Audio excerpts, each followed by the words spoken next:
नमस्कार, अपना बिहार देख रहे हैं आप। आपके साथ मैं हूं शिप्रा झा। डिप्टी सीएम तारकिशोर प्रसाद आज दोपहर 2 बजे वित्तीय वर्ष 2022-23 का बजट पेश करेंगे। उप मुख्यमंत्री सह वित्त मंत्री तारकिशोर प्रसाद विधानसभा की ओर से पेश किए जाने वाले इस बजट का वित्तीय आकार 2.40 लाख करोड़ रुपए के होने की संभावना है। शुक्रवार से शुरू बिहार विधानमंडल के बजट सत्र में पहले दिन आर्थिक सर्वेक्षण पेश किया जा चुका है। तारकिशोर प्रसाद लगातार दूसरी बार आर्थिक सर्वेक्षण के बाद वार्षिक बजट पेश करेंगे। बजट के आकार में 10% बढ़ोतरी की संभावना है। राज्य के वर्ष 2021-22 के आर्थिक सर्वेक्षण के अनुसार 2.5% आर्थिक विकास दर होने से आगामी वार्षिक बजट आकार में बढ़ोतरी होगी।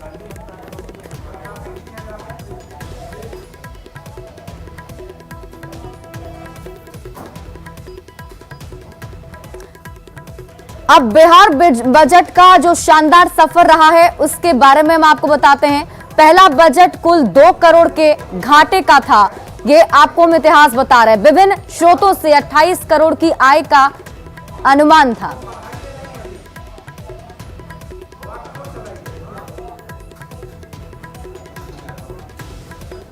मुख्यमंत्री तारकिशोर प्रसाद वित्त मंत्री की हैसियत से बिहार विधानसभा में आज वित्तीय वर्ष 2022-23 के लिए बजट पेश करेंगे। अगर पिछले बजट की बात कर लें तो पिछला बजट 2,18,000 करोड़ रुपए का था। अगले वित्त वर्ष का बजट का आकार 2,30 लाख रुपए के आसपास होने की संभावना अर्थशास्त्रियों ने जताई है। चालू वित्तीय वर्ष में योजना मद में 1 लाख करोड़ रुपए के खर्च होने का प्रावधान था और इस बार इसके बढ़ने की संभावना भी जताई जा रही है। यह भी संभव है कि बजट में रोजगार के अवसर सृजित करने और आधारभूत संरचना को मजबूत करने वाले उपायों पर पहले की तुलना में अधिक धन खर्च करने के उपाय किए जाएंगे। आकार बढ़ने की एक संभावना इसलिए भी है कि अर्थव्यवस्था में आ रही मजबूती के बाद केंद्रीय करों में राज्यों की भागीदारी जो है वह बढ़ जाएगी और इस बार अधिक राशि मिलने की संभावना जताई जा रही है। अगर बिहार के बजट के बात कर लें तो इसके इतिहास में सबसे पहला बजट 30 करोड़ रुपये का था। 70 साल पहले 1952 में तब मुख्यमंत्री श्री कृष्ण सिंह वित्त मंत्री के रूप में अनुग्रह नारायण सिंह ने सदन में आय व्यय का हिसाब देते हुए कहा था कि राज्य में खाद्यान्न की कमी के चलते पिछले वर्ष 2 करोड़ रुपए का घाटा हुआ था और यह एक ऐतिहासिक बजट था जो 1952-53 के लिए बिहार विधानसभा में पेश किया गया था। इस दौरान राज्य को विभिन्न स्रोतों से 28 करोड़ रुपए की आय का अनुमान था। गौरतलब है कि बिहार का पहला बजट कुल 2 करोड़ रुपए के घाटे का था और यह बिहार विधानसभा के बजट का भी इतिहास है। आज बजट है और लिहाजा आज बिहार विधानमंडल परिसर में गहमागहमी बढ़ गई है। तस्वीरों में देखिए जो सुरक्षाकर्मी है वो लगातार चहलकदमी कर रहे हैं और दूसरे सुरक्षाकर्मियों की भी यहाँ पर प्रतिनियुक्ति कर दी गई है। तस्वीरों में चारों तरफ अभी दिख रहा है कि सुरक्षाकर्मी जो हैं वह पहुँच गए हैं और देखना होगा आज जब बजट पेश होता है तो ऐसे में बिहार के लोगों का जो सोचना है बिहार बजट को लेकर उसमें वित्त मंत्री लोगों की उम्मीदों पर, क्योंकि पटना के कई लोगों ने बात की है और जो उनके एक्सपेक्टेशंस हैं वो उन्होंने न्यूज़ 18 के माध्यम से जाहिर की है। तो आज जो ये बजट पेश हो रहा है तो उसमें पटना के लोगों की उम्मीदें कितनी पूरी होती हैं, बिहार के लोगों की उम्मीदें कितनी पूरी होती हैं, ये देखने वाली बात होगी। कैमरा पर्सन अजय दुबे के साथ संजय कुमार, न्यूज़ 18 पटना। बिल्कुल, तो आज पूरे बिहार वासियों की नजर इस बजट पर है और देखिए वित्तीय वर्ष 2021-22 में बिहार के बजट का आकार 2.18 लाख करोड़ है। लेकिन आपको जानकर हैरानी होगी कि आजादी के शुरुआती वर्षों में बिहार के बजट का आकार महज कुछ करोड़ ही था, जितने रुपए एक छोटे पुल या फिर एक मॉल के निर्माण में लग जाते हैं। तो चलिए जानते हैं बिहार के बजट के इस शानदार सफर के बारे में। वित्तीय वर्ष 1952-53 का बजट अगर आप देखेंगे तो वो 30 करोड़ का था। पहला बजट कुल 2 करोड़ के घाटे का बताया जाता है। विभिन्न स्रोतों से 28 करोड़ की आय का अनुमान भी था। वित्त मंत्री अनुग्रह नारायण सिंह ने यह बजट उस वक्त पेश किया था। अनाज की कमी के कारण पहले बजट में घाटा हुआ था। वहीं 1951 में अगर आप ध्यान देंगे तो 1951 में केंद्र की ओर से करीब 7,61,000 टन अनाज दिया गया। 50 के दशक में नेपाल से बिहार में चावल आया करता था। शुरुआती 2 वित्तीय वर्ष में 9.43 करोड़ खाद्यान्न पर खर्च किया गया। 1948 से 52 तक का जो सफर रहा उसमें बिहार में अधिक अन्न उपजाऊ आंदोलन चला था। देश में सबसे पहले बिहार में भूमि सुधार कानून 1952 पास हुआ। प्रति व्यक्ति आय में बिहार तब भी अन्य राज्यों के मुकाबले काफी ज्यादा कम था, यानी बिहार बहुत ज्यादा पीछे था। तो ये सफर बीते कुछ वर्षों का जो हमने आपको बताया। अब बढ़ते आगे। पिछले 70 सालों में बिहार के बजट का आकार बढ़कर विशालकाय हो गया है। अब आप ये जानिए कि हम कहां से कहां तक पहुंचे हैं। वित्तीय वर्ष 2021-22 के बजट का आकार 2.18 लाख करोड़। 2022 से 23 में बजट का आकार 10% बढ़ने का अनुमान है। कोरोना के कारण देश की अर्थव्यवस्था को व्यापक नुकसान पहुंचा है। कृषि प्रधान अर्थव्यवस्था होने के कारण बिहार कोरोना के कुप्रभाव से भी बचा रहा। मतलब पूरे जगह की स्थिति खराब हो चुकी थी, लेकिन बिहार उससे बचा रहा। आर्थिक सर्वेक्षण में जीडीपी में 2.5% वृद्धि दर्ज की गई। बिहार में कृषि क्षेत्र में करीब 10% और पशुपालन में 6% की बढ़ोतरी हुई। वहीं 2021 और 22 में देश की अर्थव्यवस्था में 7.25% की गिरावट रही। तो ये कुछ बीते वर्षों के जो लेखा जोखा थे वो हमने आपको बताई। पटना के लोगों को भी इस बजट से बहुत ज्यादा उम्मीदें हैं। जाहिर है कि इस बार लोग सोच रहे होंगे कि इस बजट में आखिर क्या होगा, तो इसलिए उन लोगों की राय भी जानने की कोशिश की हमारे सहयोगी संजय कुमार ने। उनसे बात की। जरा आप सुनिए क्या कुछ उम्मीदें हैं उन्हें इस बजट से। बजट में तो भाई सरकार को ध्यान देना चाहिए आम पब्लिक पर। खाने पीने का जो सामान है उसमें काफ़ी महंगाई बढ़ गया है। तेल था 130 रुपये लीटर, जो आज 200 रुपये लीटर बिक रहा है। साग सब्जी बहुत महंगा हो गया, पेट्रोल हो गया बहुत महंगा। ये लोग को टैक्स घटाना चाहिए, आम पब्लिक पर ध्यान देना चाहिए। मान लिया कि कम होना चाहिए, सब चीज़ है, इस पर ज़्यादा ध्यान देना चाहिए। बजट तो हम लोगों के विरुद्ध है। कहे से कि जो भी कोरोना काल में जितना महंगाई हम लोगों को बढ़ा है वो तो कहना ही नहीं है। और दूसरी चीज़, हमारे सरकार जो बिहार प्रदेश में है उनके लिए उनके रीजन में विकास हुआ है। में सबसे पहले युवाओं जो बेरोजगार है उसे रोजगार मिले, सरकारी सुविधा मिले। ये उनकी अच्छी सोच होगी अगर बजट में पेश होती है। बिहार के नागरिक होने के नाते हम यही सोचते हैं कि जो भी बिहार में आज बजट पेश होगी वो बजट में जनता हित में बजट आना चाहिए। खास करके उसमें मध्यम वर्ग के लिए बजट अच्छी होनी चाहिए।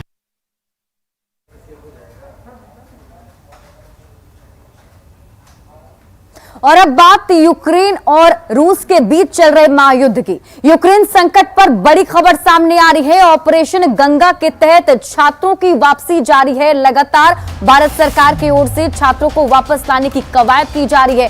5वीं फ्लाइट बस कुछ ही देर में पहुंचेगी। दिल्ली एयरपोर्ट पर पहुंचने वाली है। रोमानिया के रास्ते देश लौटने वाले हैं 249 छात्र। उन्हें अभी लाया जाएगा दिल्ली एयरपोर्ट पर। बस कुछ ही मिनटों के बाद अभी लैंड करने वाली है फ्लाइट।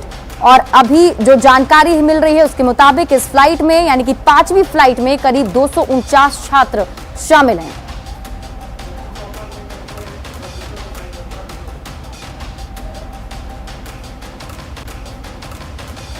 तो यूक्रेन संकट पर आपको ये बड़ी खबर बता रहे हैं। देखिए बहुत सारे ऐसे छात्र हैं जो अभी यूक्रेन में फंसे हुए हैं और उन भारतीय छात्रों को निकालने के लिए लगातार भारत सरकार की तरफ से कोशिश की जा रही है। 5वां फ्लाइट जो है उसके जरिए 249 छात्रों को अभी वापस भारत लाया जा रहा है दिल्ली एयरपोर्ट पर। बस कुछ ही मिनटों बाद फ्लाइट जो है वो लैंड करने वाली है।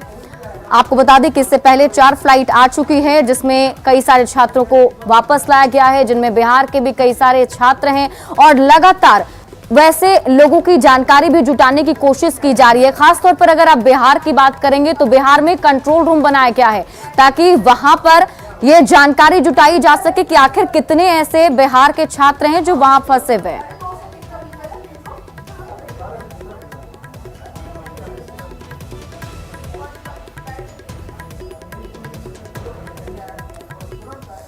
और इसी बीच एक और बड़ी खबर आपको बता दें, यूक्रेन में फंसे लोगों को निकालने के लिए सबसे बड़ी पहल की जा रही है। पोलैंड बॉर्डर पर यूक्रेन में शेहिनी पर 10 बसों का इंतजाम किया गया है। फंसे हुए सभी लोगों को पोलैंड ले जाने की व्यवस्था की गई है। पोलैंड के दूतावास में ये सभी भारतीय रखे जाएंगे। भारत सरकार की ओर से ये व्यवस्थाएं की गई हैं, ये सारे इंतजाम किए गए हैं। लोगों से अपील की गई है कि आप परेशान ना हो, हंगामा ना करें। सभी लोगों को निकाले जाने तक इन बसों का इंतजाम जो है वो किया गया है, यानी कि ये बस व्यवस्था तब तक जारी रहेगी जब तक सभी लोगों को वहां से निकाल नहीं लिया जाएगा। सभी लोगों के लिए खाने और रहने का भी इंतजाम किया गया है।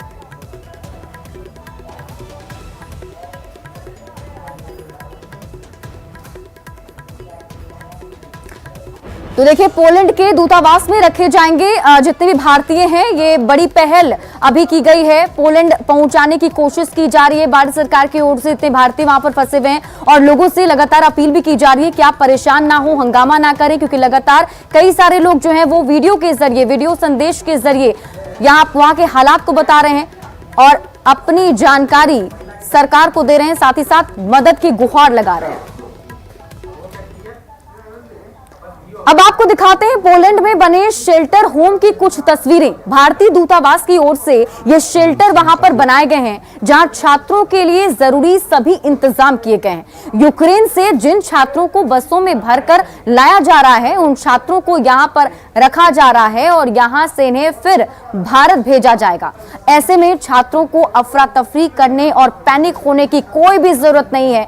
सरकार सारा इंतजाम कर रही है और छात्रों को संकट से बाहर भी निकाल रही है। और ये तस्वीरें आपके टीवी स्क्रीन पर देखिए, यही वो शेल्टर होम बनाए गए। किस तरीके से आप देख सकते हैं कि पूरे शेल्टर होम के अंदर बेड लगाया गया है। एक एक करके जितने भी छात्र वहां पहुंच रहे हैं, उन सभी छात्रों को वहां पर रखा जा रहा है। इसके अलावा वहां किचन की भी व्यवस्था की गई है, खाने पीने का इंतजाम भी शेल्टर होम के अंदर किया गया है।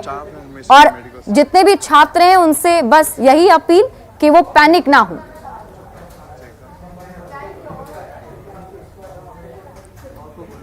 और अब आपको बताते हैं कि छात्रों की वतन वापसी पर अब तक क्या क्या किया गया है।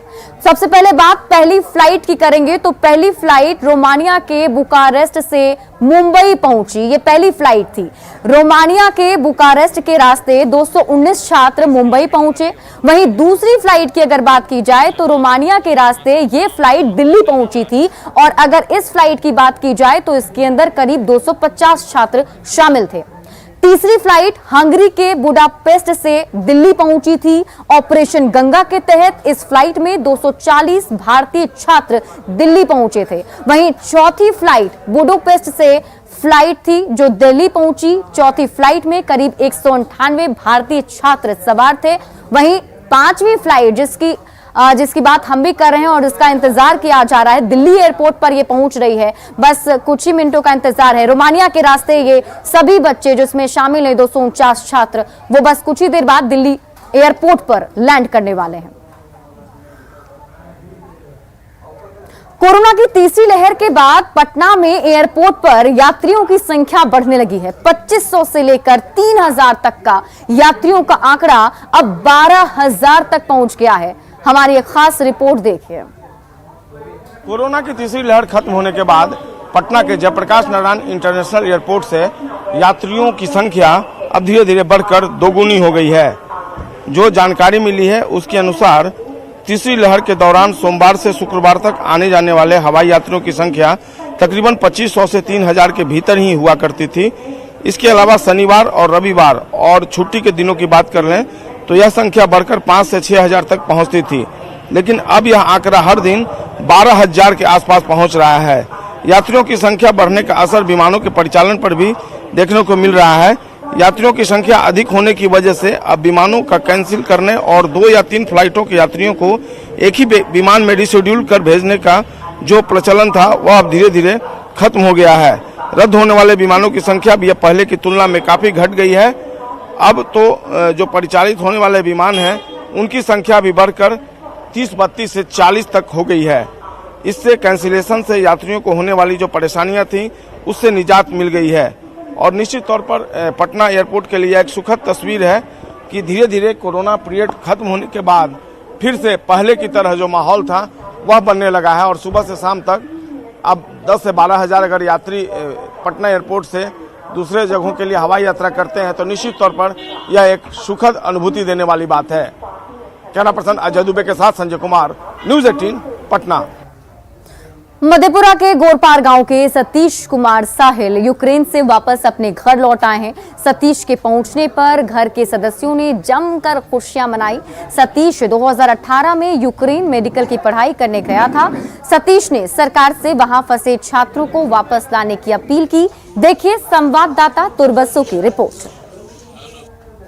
हम खड़े हैं उदाकिशुनगंज के गोरपार गांव में और यहाँ पर आज उत्सवी माहौल है। साहिल जो है वो यूक्रेन से मधेपुरा अपने घर लौट आया है और उसके परिवार वाले जो 4 दिनों से साहिल की सुरक्षा को लेकर, साहिल की स्थिति को लेकर चिंतित थे, आज खुशी का जश्न मना रहे हैं। वहाँ से जो स्थिति भयावह थी उन स्थिति को देखते हुए उनका तो पुनर्जन्म ही हुआ नहीं, आज तक जो पहुंचे। इसी खुशी में हमारे साथ सारे मतलब घर वाले मिल के हम उनके बर्थडे केक कटा गया। जो हम लोग भाग्यशाली रहे जो आ गए, जो वहाँ हैं उनके साथ अभी बहुत बुरा हो रहा है। मतलब वो खा भी नहीं पा रहे हैं, ना कहीं जा पा रहे हैं, ना पढ़ाई कर पा रहे हैं, एक बंकर में बंद पड़े हुए हैं। उनके साथ खाने की प्रॉब्लम हो रही है, ना वहाँ लाइट है, ना गैस है, ना पानी है, जो बॉर्डर के बहुत अंदर है।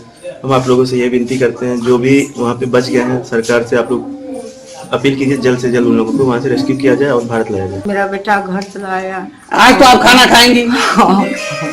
जैसा कि साहिल की बहन बता रही थी और जीजाजी भी बताए, जो 4 दिनों से जो है वो एकदम से उपवास कुछ संभाले हैं हम लोग। आज जो इतना खुशी है हम लोग को क्या बताएं भाई के आने से। स्थिति है, आप अंदाजा लगा सकते हैं। जो हम जिस घर में हैं, साहिल जो है 2 दिनों तक परिवार वालों की बात नहीं हुई तो उसके बाद स्थिति और भी खराब हो गई थी। लेकिन जब आज साहिल सुरक्षित वापस अपने घर आया है केंद्र सरकार और राज्य सरकार की पहल के बाद, तो पूरे गांव के साथ साथ परिवार में जश्न का माहौल है। मधेपुरा से न्यूज़ 18 के लिए तुरबसु की रिपोर्ट। मधुबनी में भी एक परिवार भारत सरकार के प्रयासों से बहुत राहत महसूस कर रहा है। इस परिवार का बेटा विनायक यूक्रेन में फंसा हुआ था, लेकिन केंद्र सरकार के प्रयासों से जल्द ही इस परिवार का लाल अपनों के बीच लौटने वाला है। माता पिता जहां भारत सरकार का आभार जता रहे हैं, वहीं महाशिवरात्रि पर विशेष पूजा अर्चना की तैयारी में जुटे हैं। मधुबनी के लोहापट्टी इलाके में विनायक के घर वालों से बातचीत की हमारे संवाददाता अमित रंजन ने। मधुबनी में भी एक परिवार है जिनका लाल यहाँ अभी जो यूक्रेन में पढ़ाई के लिए गया हुआ था और अभी वो यूक्रेन में फंसे हुए हैं। परिवार काफ़ी बेसब्री से उनका इंतजार कर रहा है। ऐसे राहत की बात यह है कि अभी जो केंद्र सरकार के द्वारा और बिहार सरकार के द्वारा जो प्रयास शुरू किया गया है उससे परिवार को काफ़ी राहत मिली है और बताया जा रहा है कि जो इनका जो बच्चा है जो वहाँ मेडिकल की पढ़ाई के लिए यूक्रेन में थे वो अभी रोमानिया में अब आ चुके हैं। रोमानिया में वो वहाँ वीज़ा वगैरह की प्रक्रिया भी चल रही है और उम्मीद है कि जल्द ही वहाँ से जो छात्र भी आएंगे उसमें जो मधुबनी में बच्चे का नाम विनायक है और विनायक भी जो भी छात्र आएंगे उनके साथ वो भी यहाँ पहुँचेंगे और फिर अपने घर पहुँचेंगे। अभी जो परिवार उनका है जो मेरे साथ उनके विनायक के जो यहाँ मम्मी पापा हैं काफ़ी बेसब्री से अपने बेटे का यहाँ इंतजार कर रहे हैं और पल पल की जानकारी ले रहे हैं। जैसे क्या नाम हुआ आपका? मेरा नाम प्रशांत कुमार है। प्रशांत जी, जैसे आपका लड़का भी जो विनायक वहाँ जो मेडिकल की पढ़ाई के लिए गया हुआ है और वहाँ अभी क्या मतलब पोजीशन है आपकी? तो पल पल बात हो रही है।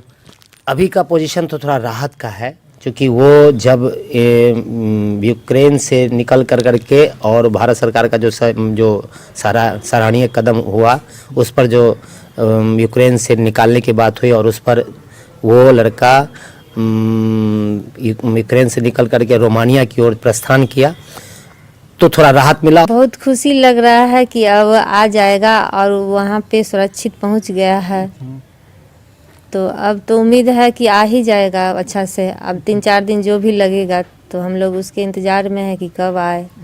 जो सरकार के द्वारा जो इधर प्रयास किया गया, क्या कहेंगे? सरकार के द्वारा जो प्रयास हुआ है वो सराहनीय प्रयास हुआ है और हम सभी बच्चों को यही कहेंगे, एक यही मैसेज है कि आज भारत सरकार के प्रयास से जीवन जो नया मिला है, क्योंकि बहुत दुखद स्थिति वहाँ का है, जो जीवन नया मिला है वो वहाँ से अच्छे से पढ़ कर आकर के भारत का निस्वार्थ सेवा करें, यही उसके लिए एक अवसर है भारत की सेवा का। तो ये जैसे पूरा परिवार काफ़ी खुश है और लोग यहाँ जो भगवान से भी जो मन्नत भी मांग रहे हैं और इस बार शिवरात्रि भी परिवार कुछ खास पूजा अर्चना भी करेगा और लोग यहाँ काफ़ी इंतजार में है कि विनायक कब यहाँ मधुबनी पहुँचता है। अमित रंजन, न्यूज़ 18 मधुबनी। यूक्रेन में फंसी जमुई की छात्र नयनतारा सकुशल अपने वतन लौट आई हैं। विशेष विमान से दिल्ली पहुंची नयनतारा का माता पिता ने एयरपोर्ट पर ही स्वागत किया, वहीं केंद्र सरकार को इसके लिए धन्यवाद दिया। मुझे बहुत रिलीफ मिला है अपने घर पहुंचकर और इस सब चीज़ों के लिए मैं थैंक्स अपनी मोदी गवर्नमेंट को कहना चाहूँगी, क्योंकि सिर्फ उनके वजह से ही ये पॉसिबल हो पाया है। और सबसे अच्छी बात तो ये है कि हम लोग बहुत जल्दी हम सबको बहुत जल्दी इवैक्यूएट कर लिया गया, जिसके मतलब हमें लगा था कुछ टाइम लगेगा, लेकिन एक रात में ही सब कुछ हो गया। और उन सबसे बस गवर्नमेंट से बस एक यही अपील है कि जो भी स्टूडेंट वहाँ पर फंसे हुए हैं, अंडरग्राउंड में हैं, बंकर्स में हैं, जहाँ पर भी है वो उन सबको निकाल लिया जाए। जो नहीं पहुँच पा रहे बॉर्डर तक, उनके लिए भी कुछ किया जाए जो बॉर्डर तक नहीं पहुँच पा रहे हैं। और फिलहाल इस बुलेटिन में अभी के लिए बस इतना ही, लेकिन न्यूज़ 18 बिहार झारखंड पर खबरों का सिलसिला लगातार जारी है।